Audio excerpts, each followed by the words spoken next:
All right. सो नाव आपण study करू evolution and development of labour laws in India. Basically in India labour law how did it evolve, labour law आपल्या देशामध्ये कसे evolve झाले. So basically pre industrial आणि traditional पिरियडमध्ये if you see labour law as such was not there, because majorly in India the labour was agriculture related. आज जरी तुम्ही बघाल, अगर आप आज भी देखोगे तो maximum people are involve, 60% of the occupation is related to agriculture. So majority of the economy even today is dependent on agriculture. So pre industrial म्हणजे इंडस्ट्रीज के आने से पहले भी तो सब कुछ एग्रीकल्चर था, और काफी सालों तक जो इंडस्ट्रीज थी वो भी एग्रीकल्चर रिलेटेड ही थी, क्योंकि हमारे पास उतना टेक्नोलॉजी भी नहीं था. अभी आप बोल सकते हो आईटी सेक्टर, मतलब सर्विस सेक्टर, मैन्युफैक्चरिंग सेक्टर धीरे धीरे काफी डेवलप हो चुका है अभी, बट एग्रीकल्चर रिलेटेड है आज भी. तो हँडीक्राफ्ट बेस्ड, मतलब हाथ से लोग चीजें बनाते थे, शर्ट्स, पैंट, शूज, सब हाताने करायचो आपण. It was nothing related to machinery. Machinery was not there. Cottage industry again dependent on agriculture. Okay. Then mostly whatever norms were followed, customary norms, means for example if you belong to a particular caste, only then you can do that occupation. Nahvi, dhobi, madi. So if you see Brahmins, so they had their occupation linked to their caste and community. If you go outside your community and do that occupation, you will be boycotted. Certain castes were not allowed to touch the plow. Plow म्हणजे आपलं हे जे असतं, काय म्हणतात त्याला, plough, ते बैलगाडी लावतात, बैल काय म्हणतात त्यांनी, शेती होते, नांगर. They were not allowed. Even Brahmins were not allowed to touch the plough, but the poor Brahmins had to do it. So they were considered to be lower Brahmins. So caste wise it was very much strict at that time, 100-200 years ago. And again local customs, barter system, traditional occupation systems were followed, जे सालो साल from generation to generation जे होत चाललंय तसं चाललंय. Accordingly the payment mostly was done in barter kind of, की okay you take this cow, और you take this much amount of rice और व्हीट. असं मॅक्सिमम असं मनी ओरिएंटेड नव्हते लोक. It was mostly like this. So there were no like contracts और agreements. It was not like that. Whatever was there, it was trust, customs, norms which were there in the society, in Indian society. So there was no comprehensive labor law in India at that time. But when the Britishers came, they brought about modern factories, plantations, railways, mines. त्यांनी चालू केलं त्यांचा business चालू, because basically they were looting us. They took all our raw material and took it to British, and there they put it in their industry and brought the finished products in India, which were much better in quality, cheaper in rate. So obviously it led to exploitation of the working class. अगर आप देखोगे आज भी वही हो रहा है कि बताते हैं ऑन पेपर 8 घंटे का जॉब है, लेकिन कई बार आईटी सेक्टर में लोग 9 घंटा, 10 घंटा, 12 घंटा काम कर रहे हैं. Nobody is even considering the travelling time. Yesterday only I was reading one article where one person is traveling 6 hours for the job. So every morning he used to go by train, local, whatever. He used to go work 8 hours, 10, 9 hours work, and then again come back home. So he just comes home for sleeping. So now it is his personal choice whether to continue it or not. See, job आप बदल भी सकते हो, but some people are not able to get a job. जो चल रहा है चलने दो भाई, क्या कर सकते हैं. So this is what is happening. Long working hours, low wages. उस जमाने में, अभी तो भी we have minimum wages act. Okay, उस जमाने में ऐसा कुछ लॉ नहीं था. कितना वेज देना है, द लैंडलॉर्ड और द जमींदार और the person who is the owner of the factory, those person used to decide. Again unsafe working conditions. जो लोग जिस कंडीशंस में काम करते थे वो पीने के लिए पानी नहीं, वॉशरूम नहीं, ऐसे कंडीशंस में काम करते थे. उसके अलावा वुमन और चिल्ड्रन को कोई स्पेशल राइट्स नहीं थे. औरत हो, बच्चा हो, सभी को जितना घंटा काम करोगे उतने घंटे अनुसार आपको पैसा मिलेगा. तो अगर आप बच्चे हो तो बच्चा तो 12 घंटा 16 घंटा काम नहीं कर सकता. औरत भी नहीं कर सकती. स्पेसिफिकली हेवी लोड औरत नहीं उठा सकती एक पुरुष की तरह. तो उसमें लोगों को देखा गया कि भाई there was no safety, there was no social security, no insurance, no health insurance, life insurance. किसी की मौत हो जाती है, एक्सीडेंट हो जाता है, परमानेंट फिजिकल या टेम्पररी डिसेबिलिटी हो जाती है इंसान को, कोई कंपनसेशन का लॉ नहीं. और उसके वजह से पॉवर्टी. तो ब्रिटिशर जब चले भी गए तो hardly 8% of the population of India was actually rich. Actually, they were able to afford 2 times food. Otherwise, majority 80-90% of the people were poor in India. So initially colonisation led to the exploitation of workers because of the industrial era, क्योंकि कोई loss थे नहीं। लेकिन सबसे पहला law आया 1881 में, when Britishers ने ये लॉ लाया जिसको कहा गया factories act. Factories act of 1881, ये सबसे पहला लॉ लाया ब्रिटिशर्स ने। तो ये बेसिकली ये जो लॉ है, क्योंकि ये लाया भी क्यों गया ये भी बताता हूं मैं आपको। क्योंकि क्या हो रहा था, जो ब्रिटिश इंग्लैंड में जिनकी फैक्ट्रियाज हैं और जिनके लोग वहां के लोकल हैं, उनको तो इंग्लैंड का लेबर लॉ फॉलो करना पड़ता था। इंडिया में जिन्होंने अपनी फैक्ट्री सेटअप करनी है उनको कोई लॉ फॉलो करना नहीं पड़ता था, तो उनके प्रोडक्ट्स इनसे चीप हो गए। तो उन्होंने आंदोलन किया, वहां के लोकल ब्रिटिश के लोगों ने बोला कि इंडिया में लेबर लॉ लेके आओ, हम 8 घंटे का पैसा दे रहे उसके बाद हम उनको काम नहीं करा सकते क्योंकि लॉ है। उधर तो ये 16-16 घंटे काम कर रहे हैं, 12-12 घंटे काम कर रहे हैं, लोग मर रहे, कंपनसेशन नहीं, कुछ नहीं, और प्रोडक्शन डबल।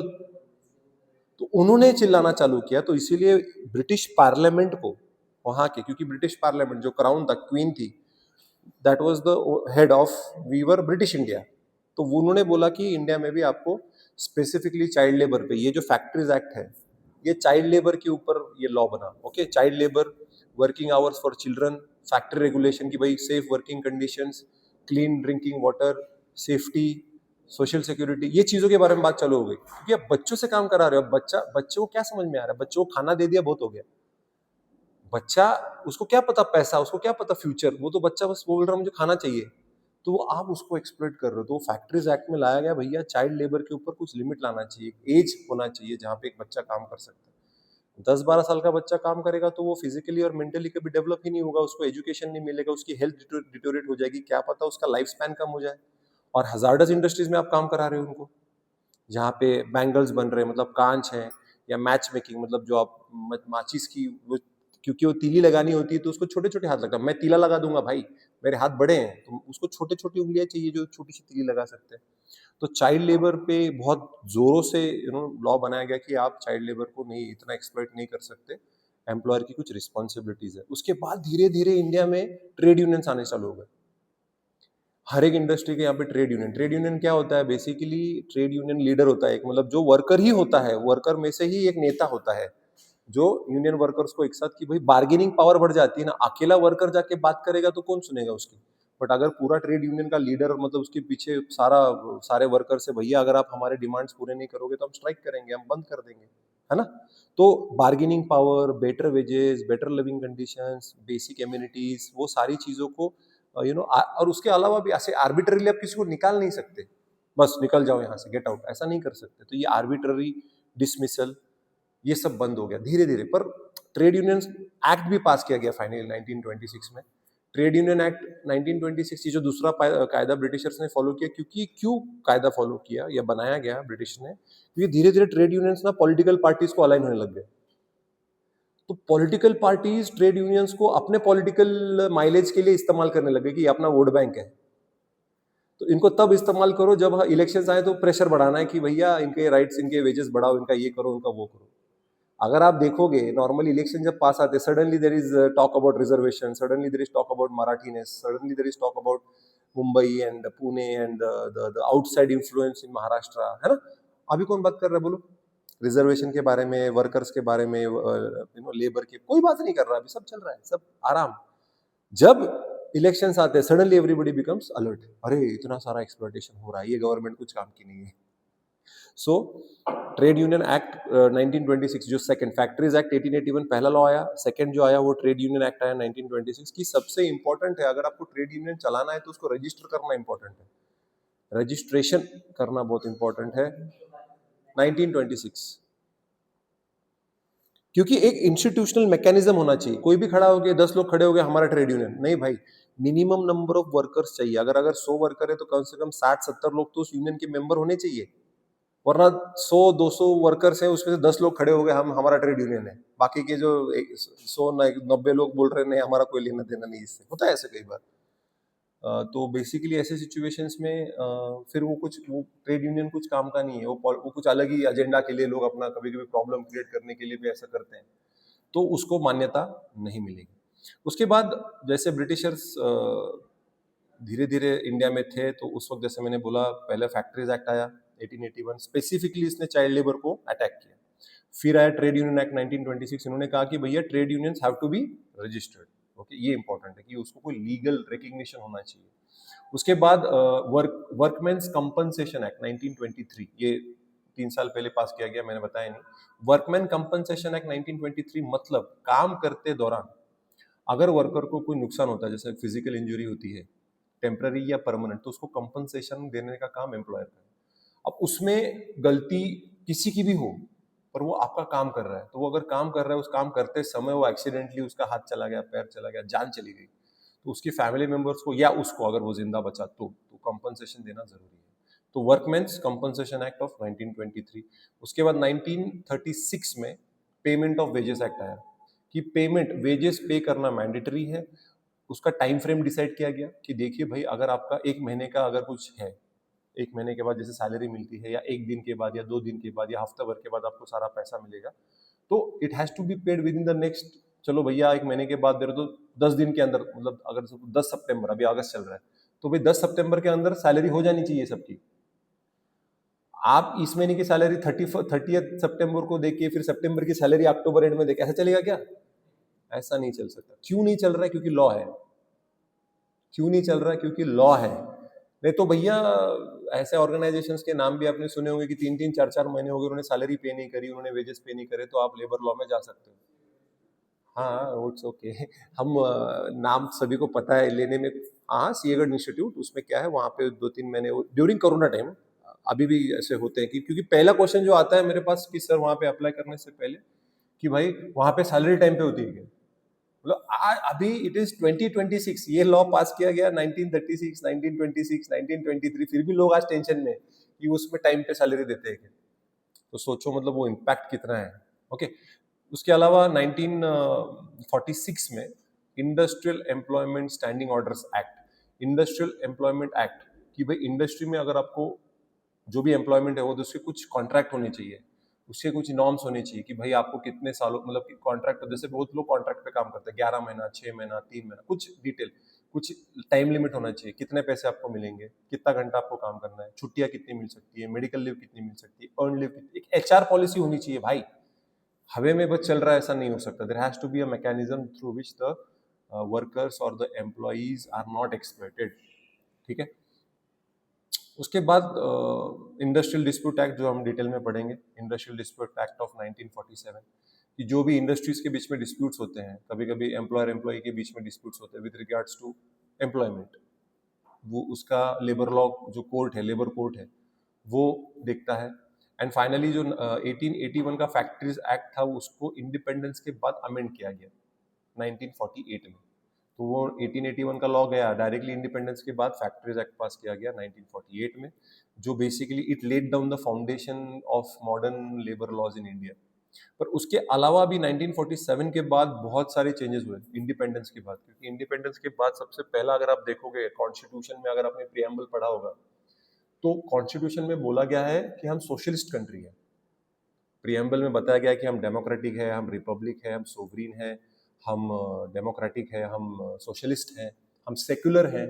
अगर आपको पढ़ा है, आपने प्रियम्बल अगर आप लेक्चर अटेंड किए हैं या आपने पढ़ा है, तो उसमें ऐसा बोला गया। तो सोशलिस्ट का मतलब क्या है? देखो, चाइना, रशिया कम्युनिस्ट है, अमेरिका कैपिटलिस्ट है, हम सोशलिस्ट है। मतलब क्या?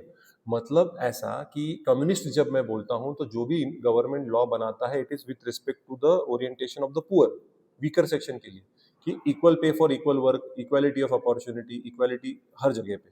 ठीक है, वो हो गया चाइना रशिया, जहां पे आप देख सकते हैं कि कायदा बनाया जाता है एम्प्लॉय को ध्यान में रख के, वर्कर्स को ध्यान में रखते, वनरेबल सेक्शन, पुअर सेक्शन को ध्यान में रखते। कैपिटलिस्ट का सिंपल है, मार्केट जो बोलेगा उसके हिसाब से चलेगा भैया। मार्केट में अगर डिमांड है तो सप्लाई, गवर्नमेंट ज्यादा इंटरफियर नहीं करता। गवर्नमेंट बोलता है कि अगर ये चीज महंगी होने वाली है तो महंगी होने वाली है। क्या? Market, market decide, government regulate नहीं करता। इट इज फ्री, जो डिमांड है वो सप्लाई है, उसके हिसाब से रेट डिसाइड होगा। लेकिन वो पॉसिबल है कि इंडिया जैसे कंट्री में अगर आप पेट्रोल को मार्केट प्राइस पे छोड़ दोगे, will you be able to pay 200-250 rupees per litre?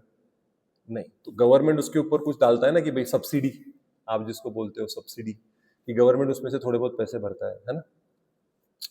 तो रशिया में, चाइना में गवर्नमेंट सारा मार्केट रेगुलेट करता है कि भैया इवन दो मार्केट में अगर उसकी प्राइस 100 रुपए है, लेकिन गरीब आदमी को भी वो चीज चाहिए तो ये 50 में बेचनी चाहिए, ये गवर्नमेंट बोलेगा।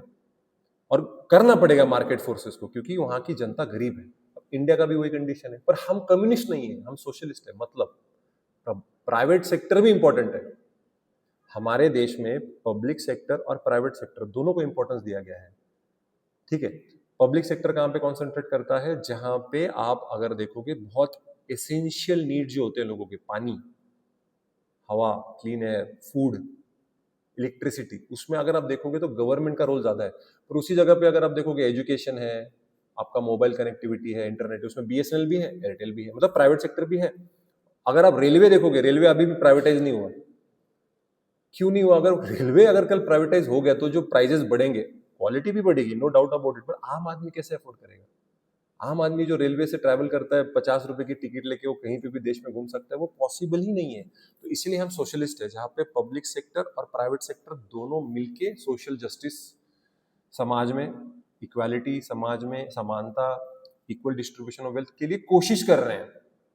हुआ नहीं है, तो इसलिए हम सोशलिस्ट हैं, जहाँ पे दोनों सेक्टर्स पब्लिक प्राइवेट इन्वॉल्व होके हम लेबर को लूटते नहीं है, उसका सही इस्तेमाल करते हैं, है ना। Human resource utilisation for the optimum output, exploitation नहीं, ठीक है। Social justice, economic justice, equality, dignity of the individual, ये भी बहुत इंपॉर्टेंट है। बहुत सारे लोग जॉब छोड़ देते हैं क्योंकि उनको रिस्पेक्ट नहीं है उस जॉब में। वो बोलते हैं हमको एक मशीन की तरह ट्रीट करते हैं, रोबोट की तरह ट्रीट करते हैं। अरे हम इंसान हैं, हम भी बीमार पड़ सकते हैं। बोलते हैं, मैंने देखा है लिंक्डइन पे या जो यूट्यूब पे मैंने देखा है कि ऐसे रील्स आते हैं जहाँ पे आपने पूछ के बीमार क्यों नहीं पड़े आप। भाई मैं रात को अगर मुझे आई एम फॉलिंग सिक तो कल मैं नहीं आ पाऊंगा, तो वो कैसे आएगा? कॉमन सेंस की बात है ना। अगर किसी घर में फैमिली में कोई मेंबर बीमार है, ये कुछ भी है, तो अभी लोग झूठ बोलते हैं, सच बोलते हो, तो अगली बात, नेक्स्ट बात। हम आम आदमी की बात कर रहे हैं, जनरल बात कर रहे हैं। तो डिग्निटी भी बहुत इंपॉर्टेंट है कि जो आप काम करते हो उसका आपको रिस्पेक्ट भी मिलना चाहिए, वरना आदमी काम नहीं करेगा, छोड़ देगा, है ना। उसके अलावा protection, decent conditions, conditions of working. तो अगर कॉन्स्टिट्यूशन के डायरेक्टिव प्रिंसिपल्स आप पढ़ोगे, फंडामेंटल राइट्स होते हैं लोगों के, डायरेक्टिव प्रिंसिपल्स आप बोलोगे, तो it is the responsibility of the state, it is the responsibility of the government to provide all this social justice, economic justice, dignity. ये किसका काम है? सरकार का काम है। कि अगर उनको कोई दिखता है कि भाई ये पर्टिकुलर इंडिविजुअल अपना का ये एम्प्लॉयर या ये इंडस्ट्री या ये ऑर्गेनाइजेशन एक्सपर्ट कर रहा है, ये लोगों को सही ट्रीट नहीं कर रहा है, अनफेयर ट्रीटमेंट है, तो उस ऑर्गेनाइजेशन के खिलाफ गवर्नमेंट केस कर सकता है, वर्कर्स केस कर सकते हैं, ये लोग हमको एक्सप्लॉइट कर रहे हैं, ठीक है। तो जो डायरेक्टिव प्रिंसिपल्स हैं, जो आप कॉन्स्टिट्यूशन 1 में आपने पढ़ा होगा, DPSP, directive principles of the state policy, मतलब स्टेट को ये सारे डायरेक्टिव्स, मतलब डायरेक्शंस सुनने होंगे। तो उसमें आपने अगर पढ़ा होगा 39, 40, 41, 42, 43, ये सारे आर्टिकल्स में सरकार को कहा गया है कि social justice, equality of opportunity, equal pay for equal work, maternity benefits, paternity leaves, ये सारी चीजें आपने वर्कर्स को देनी चाहिए, ताकि there has to be socio economic justice, है ना। सोशो इकॉनॉमिक जस्टिस, न्याय झाला पाहिजे, सामाजिक आणि आर्थिक दोन्ही, बरोबर, तरच त्या व्यक्तीची, if you want the overall development of the society, this has to be the base, ठीक आहे. सो in directive principles they have discussed about minimum wages. So we have the minimum wages act, we have to resolve industrial disputes peacefully. आप रास्ते में आके piece protest करके दंगा नहीं कर सकते, आप पब्लिक प्रॉपर्टी तोड़फोड़ नहीं कर सकते। पीसफुल डेमोक्रेटिक प्रोसेस होता है, आप कोर्ट में जाइए, आप रास्ते पे आइए, आप लेटर्स लिखिए, there has to be a peaceful. गाली गलौज करके, तोड़फोड़ करके, गाड़ी फोड़ के, ये कोई उल्टा आप क्रिमिनल हो जाओगे भाई, है ना। अपनी सरकार है, ये ब्रिटिश सरकार थोड़ी कि हम उनके खिलाफ अटैक कर रहे हो, हमारे लोग है ना। तो it is a there is a way to put forward your demands, है ना। आप जब डायरेक्टली जाके अटैक नहीं कर सकते किसी के ऊपर। तो इंडस्ट्रियल डिस्प्यूट्स, सोशल सिक्योरिटी, मैंने आपको बोला था, मैटरनल प्रोटेक्शन मतलब maternity benefit, provident fund, okay, provident fund, employ insurance, insurance मिलना, ग्रेचुटी मिलना, work place safety, contract labour, child labour, वो तो फंडामेंटल राइट में लिखा गया है कि कोई भी बच्चा 14 साल के अगर अंदर होगा तो वो काम नहीं कर सकता, एक्सेप्ट नॉन हजार्डस इंडस्ट्रीज। मतलब अगर कोई बच्चा फिल्म इंडस्ट्री में काम करता है, एडवर्टीजमेंट में काम करता है, नाटक में काम करता है, या ऐसा कोई काम है जिसमें ज्यादा, या अपने ही फैमिली बिजनेस में मदद कर रहा है, शॉप पे बैठा है, तो ये भी ऐसे मेरे एक दो दोस्त हैं जिनकी जो शॉप ओनर्स हैं, उनके फादर तो दुकान पे बैठ जाते हैं, वो दुकान पे बैठे रहते हैं, वो बात अलग है कि भाई उनका वही रहता है कि दुकान ही चलाना, एक के दो दुकान करने, दो के चार दुकान करने, उनका वही माइंडसेट होता है, वो बनिया माइंडसेट।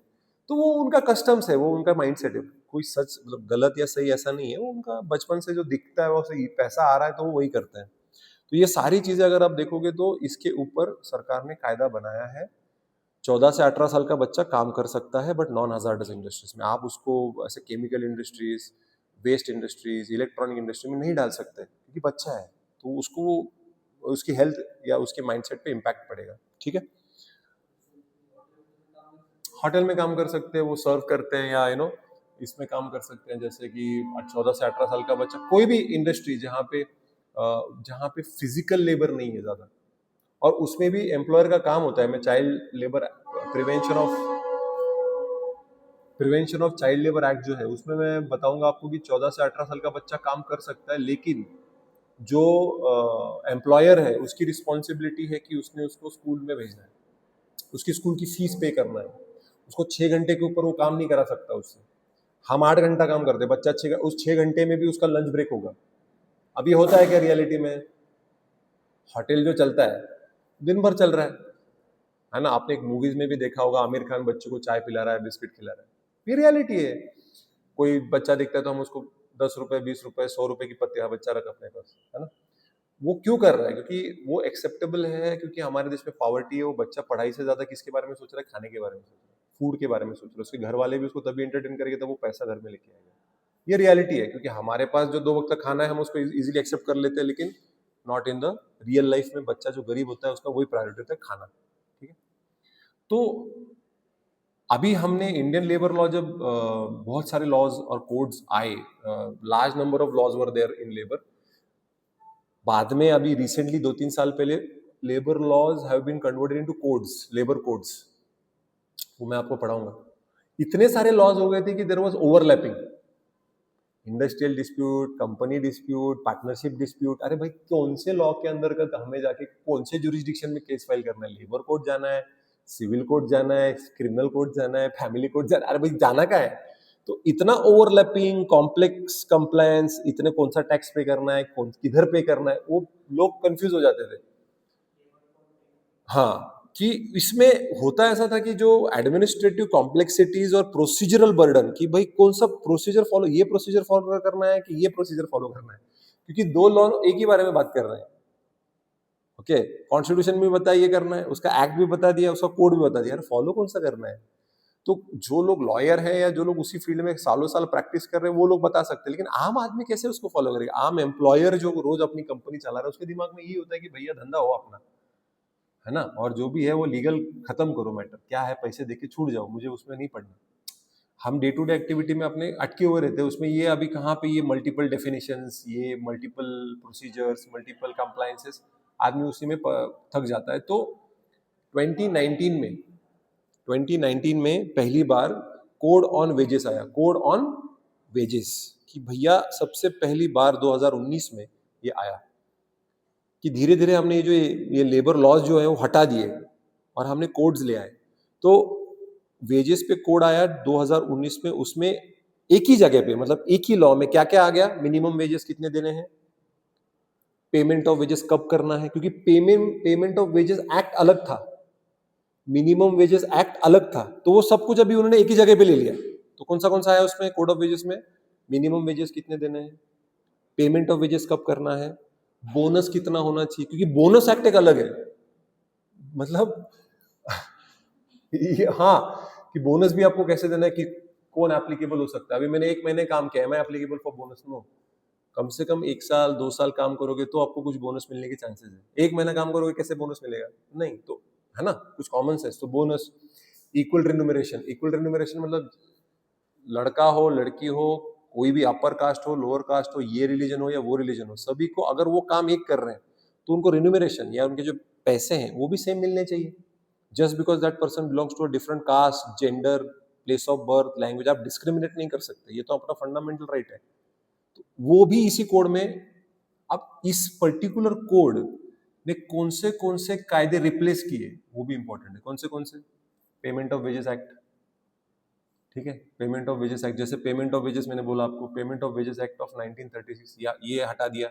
मिनिमम वेजेस एक्ट ये हटा दिया। पेमेंट ऑफ बोनस एक्ट ये हटा दिया। इक्वल रिन्यूमरेशन एक्ट ये हटा दिया। मतलब वेजेस से रिलेटेड है पर 4 अलग कायदे हैं। मतलब भाई आदमी कंफ्यूज हो जाएगा ना, अरे ये क्या चल रहा है, वेजेस है ना, तो वेजेस की सारा सब कुछ एक जगह पे ले आओ ना आप। तो कोड ऑन वेजेस एक्ट ने इन 4 सेंट्रल लॉ, ये सारे कौन से लॉ है, सेंट्रल लॉ है, सेंट्रल गवर्नमेंट ने बनाए वेजेस के सारे लॉज, तो ये सारे उन्होंने हटा दिए। Code on wages act 2019। फिर 2020 में आया industrial relations code. Industrial relations code आया 2020 में। ठीक है, ये सब कुछ कोरोना के पहले हुआ, सारे लेबर रिलेटेड। ओके, अब इसमें क्या क्या, इसमें इन्होंने क्या क्या डील किया, ट्रेड यूनियंस, क्योंकि इंडस्ट्री में ट्रेड यूनियंस आते हैं। ठीक है, trade unions, standing orders, industrial disputes, strikes and lockdown.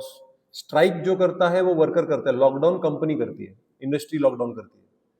फर्क है, स्ट्राइक और लॉकडाउन अलग है। स्ट्राइक कौन करता है, वर्कर करता है स्ट्राइक कि हम काम नहीं करेंगे। लॉकडाउन मतलब वो कंपनी लॉक लगा देता है। लॉक कौन लॉक लगाता है, मालिक। तो lockdown is done by the industry, strike is done by the workers, ये याद रखना। इसके बारे में ले ऑफ करना, अभी अपने ले ऑफ के बारे में सुना होगा कि ये कंपनी ने 15,000 लोगों को, आईटी सेक्टर में आजकल चल रहा है, इतने लोगों को ले ऑफ कर दिया, उतने लोगों को ले ऑफ कर दिया, तो उसका भी लॉ है भाई। ओके, क्लोजर करना, क्लोजर मतलब किसी इंडस्ट्री को अगर आप बंद कर रहे हो तो वो सारे वर्कर जाएंगे कहाँ। कोई भी बड़ी कंपनी अगर कल बंद कर दोगे, कोई भी इंस्टीट्यूट बंद कर दोगे, तो वो उसके ऊपर डिपेंडेंट तो हजारों लोग हैं जिनके घर चल रहे हैं। तो क्लोजर भी होता है, तो उसके रिलेटेड भी जो लॉ है उसके ऊपर भी लॉ है। तो इस कोड ने 2020 का जो कोड है, इंडस्ट्रियल रिलेशन कोड, उसने कौन से लॉ रिप्लेस किए, trade union act, trade union act को रिप्लेस कर दिया। उसके बाद industrial employment standing order act और इंडस्ट्रियल डिस्प्यूट एक्ट। मतलब इंडस्ट्री रिलेटेड ही है पर 3 अलग कायदे हैं, तो उन्होंने वो हटा दिया, वो एक ही कोड बना दिया भैया, इंडस्ट्रियल रिलेशन कोड 2020। तो जो भी इंडस्ट्री रिलेटेड प्रॉब्लम होगा ये कोड को आप देखेंगे। ओके, तो अभी आज हमने क्या क्या देखा, इवोल्यूशन देखा, प्री इंडस्ट्रियल ट्रेडिशनल टाइम्स पे देखा इवोल्यूशन में। उसके बाद ब्रिटिश टाइम पे क्या हुआ वो हमने देखा। उसके बाद अभी हम देख रहे हैं कि इंडिपेंडेंस के बाद क्या हो रहा है। इंडिपेंडेंस के बाद भी बहुत सारे सेंट्रल लॉज पास किए गए। अब इतना कॉम्प्लिकेशंस हो गया कि हमने अभी कोड बना दिए 2019, जो हम डिटेल में पढ़ेंगे। 2019 2020 में जो कोड हुए, उसमें हमने 2 कोड के बारे में मैंने आपको ओवरव्यू दिया। कौन सा, code on wages and industrial relations code. इसके अलावा और कौन से कोड किए वो हम कल करेंगे। समझ में आया, इजी, सिंपल। तो हमें बस आपको याद रखना है कौन से कोड है, कौन से लॉ रिप्लेस किए गए हैं और उसका बेसिक ऑब्जेक्टिव। ठीक है, कोई डाउट्स, ऑल ओके।